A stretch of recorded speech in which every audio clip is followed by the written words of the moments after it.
أعوذ بالله من الشيطان الرجيم بسم الله الرحمن الرحيم يا أيها الذين آمنوا إذا نكحتم المؤمنات ثم طلقتموهن من قبل أن تمسوهن فما لكم عليهن من عدة تعتدونها فمتعوهن وسرحوهن سراحا جميلا. سورة احزاب مخی آیتونو کی مومنانو تا خطابو، اے مومنانو اللہ یادوئی، دا اللہ ذکر کوئی، توحید بیانوئی، دا اللہ تسبیح وائے، دا شرک رد کوئی. آغا اللہ رب العزت با تاس باندے رحمتون را لیگی، ملائک استاسو دا پارا دعاگانی کئی. دا قیامت دا ورزی تذکرہ وا چی قیامت پورز بانے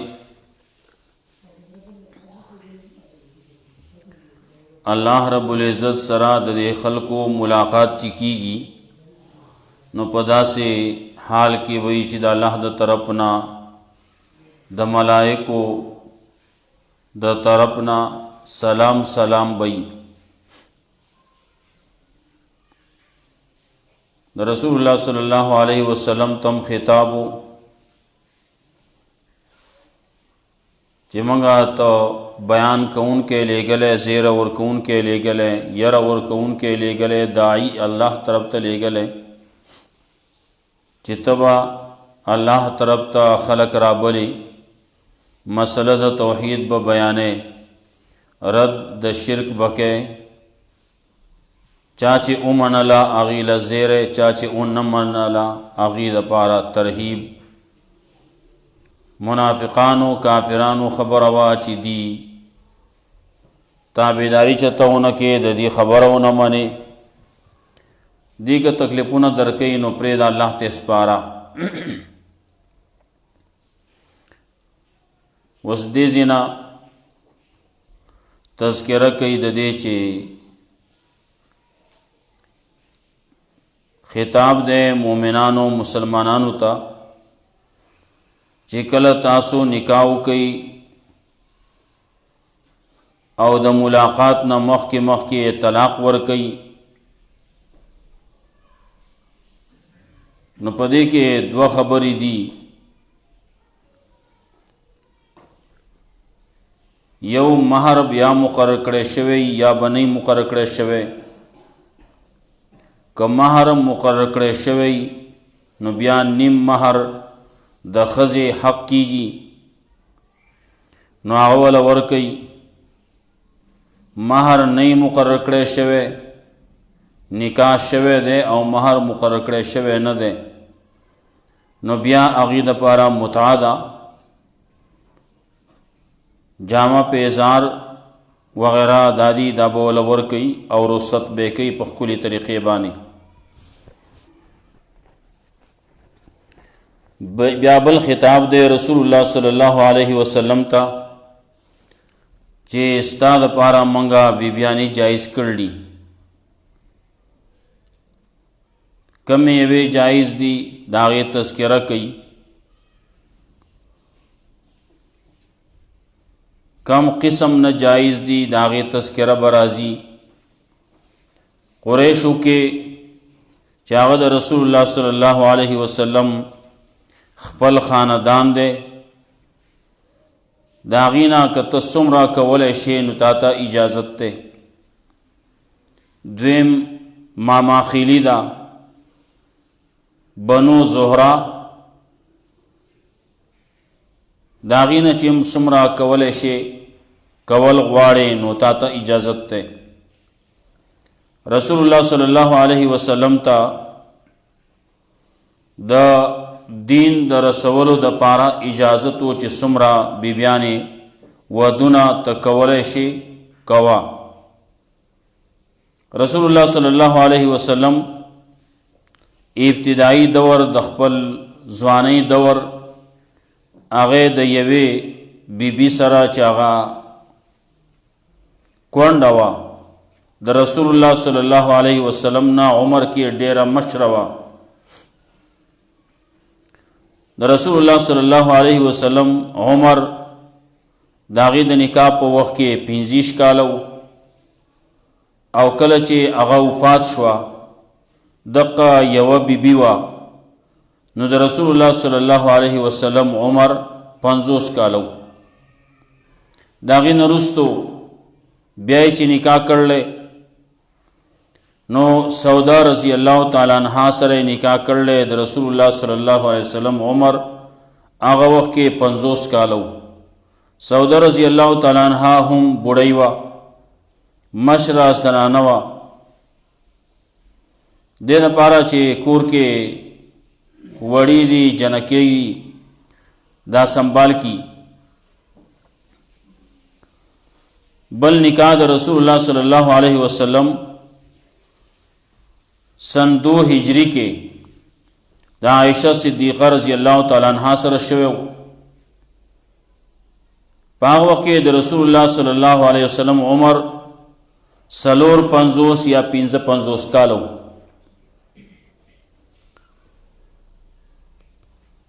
د هغې نه یو کال بعد تقریبا حفصه رضی الله تعالی عنها وه د عمر رضی الله تعالی عنه لور وه کونډه شوې وه نو د هغې سره نکاح وشو. د هغې نه څه ورځې څه میاشتې وروستو زینب رضی الله تعالی عنها بنت خزیمه د هغې سره نکاح شوی او هغې عمر ورسره وفا ونه کړه نو هغه وفات شوه. بعضې روایاتو کې راځي 3 میاشتې بلکې راځي 18 میاشتې. بهرحال هر څه چې و خو د رسول الله صلی الله علیه وسلم په ژوند کې دغه وفات شوه. بل نکاح د رسول الله صلی الله علیه وسلم 4مه هجرۍ کې د ام سلمه رضی الله تعالی عنها سره کړو او د هغې نه وروستو په 5مه هجرۍ کې زینب بنت جحش رضی الله تعالی عنها چې دا د زید رضی الله تعالی عنه بیبي وه هغه طلاق کړه نو د هغې سره رسول الله صلی الله علیه وسلم په دغې 5مه هجرۍ کې د دغې غزوه احزاب او غزوه خندق چې ورته وایي دغه مخکې یې څه تذکره وشوه په هغې کې د هغې سره نکاح وکړو. د رسول الله صلی الله علیه وسلم عمر په هغه وخت کې 58 کاله و. د دغې نه بیا د علم د رسولو د دین د رسولو خبره نوره زیاته شوه. نو زینب رضی الله تعالی عنها نه وروستو جویریه رضی الله تعالی عنها وه 6مه هجرۍ کې د هغې سره نکاح وکړو. بیا بله وه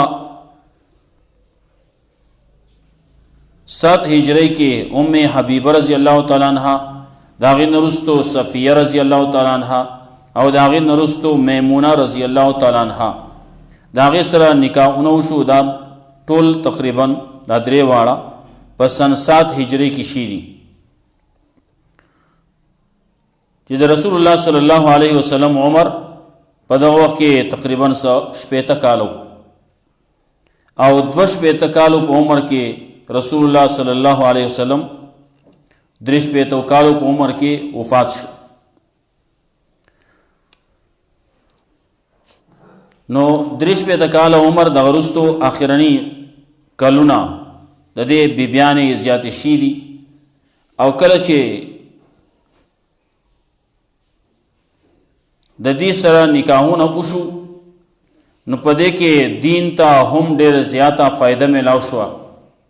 بعضې خلکو چې د رسول الله صلی الله علیه وسلم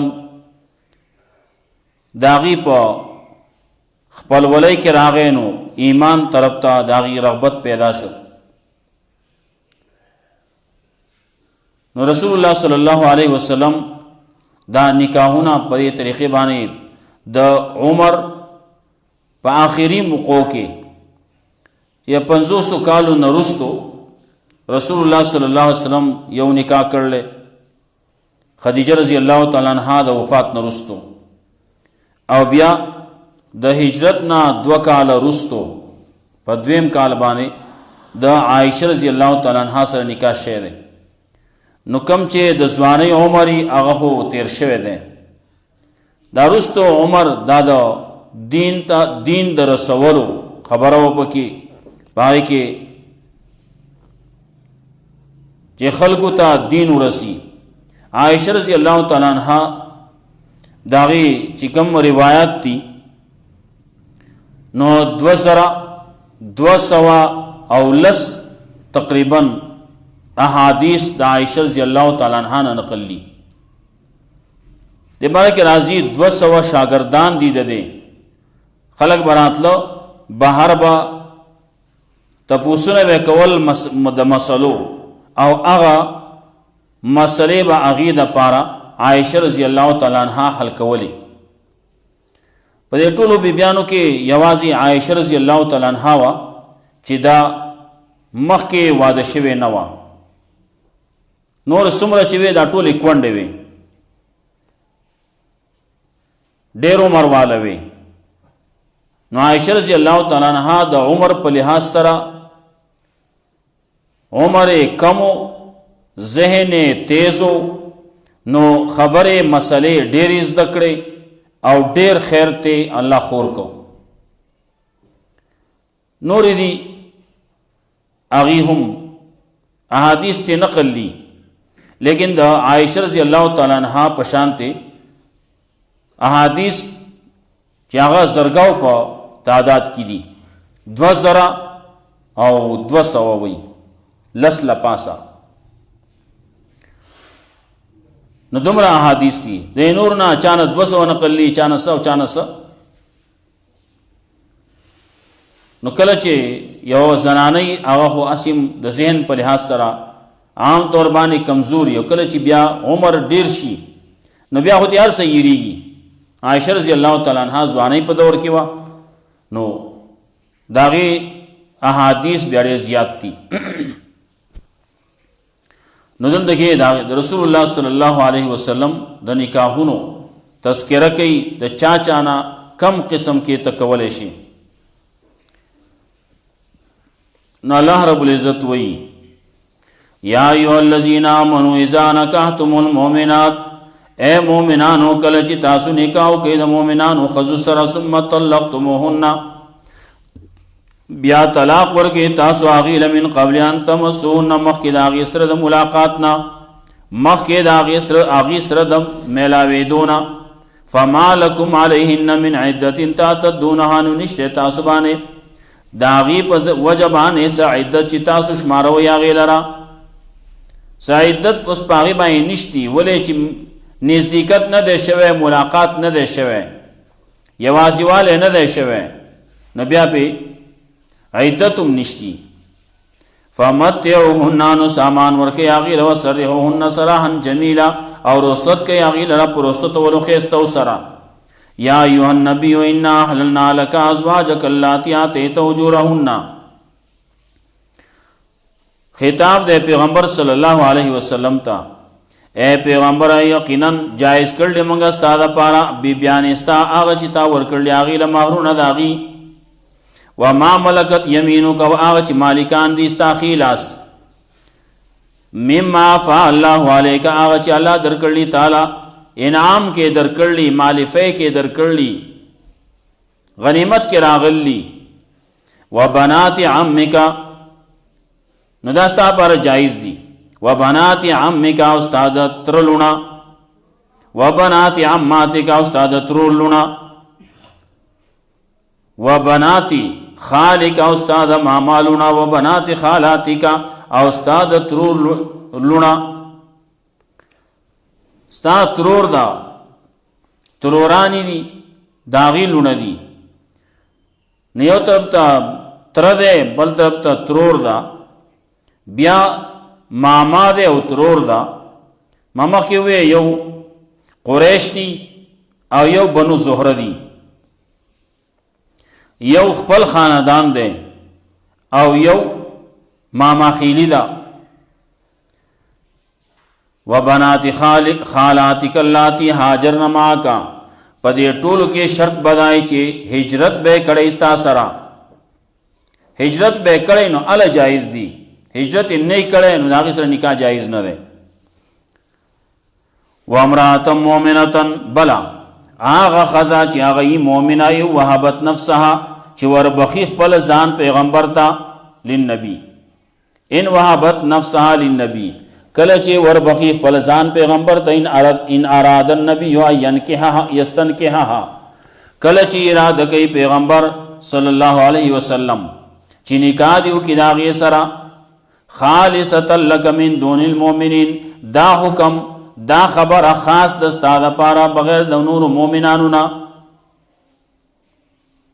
یو خزر راشي او هغه وی ما تا ځان در بخل لې په دې باندې او پیغمبر صلی الله علیه وسلم او واړی چې اوس د دې سره د نکاح وکړي شي، نو دا دې طریقې باندې دا نکاح کول د پیغمبر سره خاص دي. عام دانشي کولای چې او خزر راشي سړی ته وای ما تا ځان در بخل لې بغیر د مہر نه نکاح نه کیږي. آپ هغه وخت کې مہر نکاح په وخت کې سوت کړي نه، یاد کړي نه، تذکرې نه کړي، نه څه خبره نه ده. لیکن که نکاح کې په وخت کې دا وای چې مہر به نه وي نو دا نکاح نه کیږي. بیا مہر به وي، مہر تذکره ونشوا نو مہر مثلی راځي، یا مہر تذکره ونشوا رستو د ملاقات په وخت کې دی یو بل سره سمجھوتو کی مہر به سمري تذکرو کی مہر مقرر کی. مہر کم از کم شرعی دراهم باندې زمنګ پنځ لس شرعی دراهم دي. نو لس شرعی دراهم د دې نوم پورا سب جوړیږي په زرګاو باندې لس زره خوشا کی، ځکه چې 200 شرعی دراهم داغه قیمت چې ده نو 2.50 توله سپین زرو په هغه وخت کې، نو چې 2.50 توله سپین زر په 200 روپۍ شي، په 200 شرعی دراهم باندې شي. نو الدغه 2.50 تولی دي 50 توله، نو چې نیمه کې 50 بشي نو دا 100 درهم شو. نو دغه چې حساب کې کته راضی نو تقریبا دغه لس زرو د خواوشا کې بجوړیږي ته.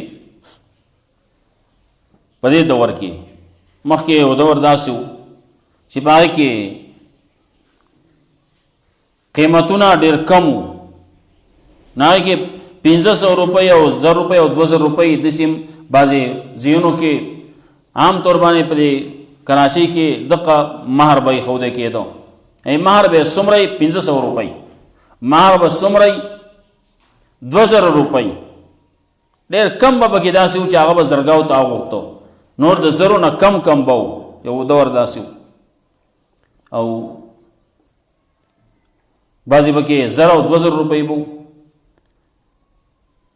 نو 1000 روپۍ چې شي که د نن نه 20 کاله مخکې کې 50 کاله مخکې کې نو هم ډېره ارزاني وه او دغه پکارې چې نکاح څومره اسانولی کېږي چې آسان شي. لیکن دغه لس شرعي دراهم چې دي نو داغه نه کمیږي نه. زمونږ مذهب دغه دی. بعضې خلکو په نسبت باندې په داغه نه په کم مانیم کې په 1 درهم مانیم کې، لیکن هغه د نورو خلکو مذاهب دي. زمونږ مذهب کې دلته کې یو خبره الله رب العزت کوي، قد علمنا ما فرضنا عليهم في ازواجهم، یقینا موږ ته پته ده چې مقرر کړی موږ په دې باندې د بیان مبارکه، وما ملکت ایمانهما چې مالکان دي د دې لاسونه، لکي لا یکون علیک حرج د پاره د دې چې پاتې نشي پتا باندې تنگسیا، وکان الله غفور الرحیم دی الله بخونکې مهربان. الله وی قد علمنا ما فرضنا، موږ ته پته ده چې څومره موږ مقرر کړی په دې باندې ناغه سدي هغه لس شرعي دراهم. نورو احادیثو په بنا باندې زمونږ امام ابو حنیفه رحمۃ اللہ علیہ هغه مقرر دغه ویلی دغه قول دغه دی چې لس شرعي دراهم دا په د دې نه به مہر کم نه زیات، هغه چې د سړي وس مناسب څومره ایښودی شي ایښودی کېدی شي، او چې وس نه یو ته د مرۍ نه نسي او نه چوړی نو دا خبره هم ښه نه ده. نه چې څومره وسي یو طرف ته کم چې جنۍ واده کېږي د هغې خویان دی به د هغې ترورانې به سبی نو هغې چې کم مهري هغه مهر به هغې ته مهري مثلي وی، بیا هغه مهري مثلي بیا پکاري. لیکن دغه هم زمونږ خلک بعضې زیاتې کوي. اوس په دې دور کې چې ګورې نو بیا خو یوه توله چې هغه تقریبا 1.5 لاک خواوشاته رسېدله خبره ډېره ګرانېږي. نو بعضې خلک وایي 25 تولې 50 تولې هغې نه خواته دا خلکو ته د ښودنې دپاره کوي، د ریا دپاره کوي. وایي نه خیر ده ته څو کوې یوه کوې دوه کوې وکړه او وبلې کړو موږ 50 تولې فضول قصې دي. نو کم از کم شرعي لس شرعي دراهم دا به پکاري، د دې نه به کم نه زیات کېدی شي. د فاطمه رضی الله تعالی عنها مہر هغه د سپینو زرو په لحاظ سره د کیلوګانو په حساب سره، نو د هغې نه په دې دور کې تقریبا دغه 2.5-3 لاک روپۍ به جوړېږي. نو زیاتې نه دي 2.5-3 لاک روپۍ چې شي نو بیا هم مناسب دي، لیکن چې د هغې نه زیاتېږي مهر فاطمي چې ورته وایي نو دا دې دپاره چې تاسو باندې تنگسیا را نشي، تنگسیا کې پاتې نشئ، آسانی راشي، آسانی پکار ده. رسول الله صلی الله علیه وسلم بعضی خصوصیات تی ورپسې بعضی ذکر کوي با او بیش ان شاء الله. یا ایها الذین آمنوا ای مؤمنان اذا نکحتم المؤمنات، کله چې تاسو نکاح کوئ د مؤمنانو ښځو سره، ثم طلقتموهن بیا طلاق ورکوئ تاسو هغې له من قبل ان تمسوهن مخکې د هغې سره د میلاوېدو نه، فما لکم علیهن من عدت تعتدونها، نو نشته تاسو باندې عدت چې د هغې په باره کې چې شماروئ تاسو هغې لره. فمتعوهن، نو سامان ورکوئ هغې لره، وسرحوهن سراحا جمیلا، او رخصت کوئ هغې لره په رخصتولو ښایستو سره. یا ایها النبیو، اے پیغمبره، انا احللنا لك ازواجك اللاتي آتيت اجورهن، یقینا جائز کړل موږ ستا دپاره بی بیان استا اللاتي آتيت اجورهن، هغه بی بیان چې تا ورکړلي هغې له مهرونه د هغې، وما ملکت یمینک، هغه چې مالکان دي ستا ښي لاس، مما افاء الله، د هغه نه چې الله انعام کې درکړلي تعالی، وبنات عمک، او دستا د تر لونه، وبنات عماتک، او ستا د تر لونه، وبنات خالک، او ستا د ماما لونه، وبنات خالاتک، او ستا د تر لونه، اللاتی هاجرن معک، هغه زنانه چې هجرت کړلی ستا سره، وامرأة مؤمنة، او ښځه مؤمنه وهبت نفسها، که وربخی خپل ځان للنبي پیغمبر ته، ان اراد النبیو، که اراده کوي پیغمبر این سر کې حاج نکاح دیو کې د هغې سره، خالصتا لک، دا حکم خاص دی ستا دپاره، من دون المؤمنین، د نورو مؤمنانو نه سوا، نور مؤمنانو دپاره دا نه دی، دا خالص ستا دپاره دی. او دې کې بعضې علما وایي چې دا خبره خو الله رب العزت کړله، د پیغمبر صلی الله علیه وسلم خصوصي خبره وه، لیکن دې څه څوک شوي دي پکې که نه دي. نو دا کم چې تذکره وشوه نو پدې کې خودي څوک نشتی چې هغه خپل ځان ور بخلی نو دې دسي طریقې باندې څوک شوی نه دی لیکن که دغه سي وشي نو پیغمبر د پاره جایز دي د نور خلقو د پاره جایز نه. قد علمنا ما فرضنا عليهم في ازواجهم یقینا پیجنو منګه آغا معلوم دی منګ ته چې منګه فرض کړلی پدی باندې فی ازواجهم د دې د خزو بارکه بیبیانو بارکه کم مہرونه چې منګه مقرر کړلی پدی باندې الله یې منګ ته معلوم دی. وما ملکت ایمانهم آج مالکان دې خلاصونه لیکه لا یکون علیک حرج د پاره دې چې پات نشي پتا باندې تنگسیا پات نشي پسکه د دین پر رسولو کې دین چې سمرا رسول کېږي نو په دې طریقې باندې زنانو مسلې هغه د زنانو په طریقې باندې په ذریعہ باندې په داغي په لاس باندې داغي په خله باندې رسول کېږي. وکان الله غفور الرحیم الله دې بخون کې مهربان. الله رب العزت موږ له قرآن او سنت باندې عمل کول توفیق راکړي. واخر دعوانا الحمدلله.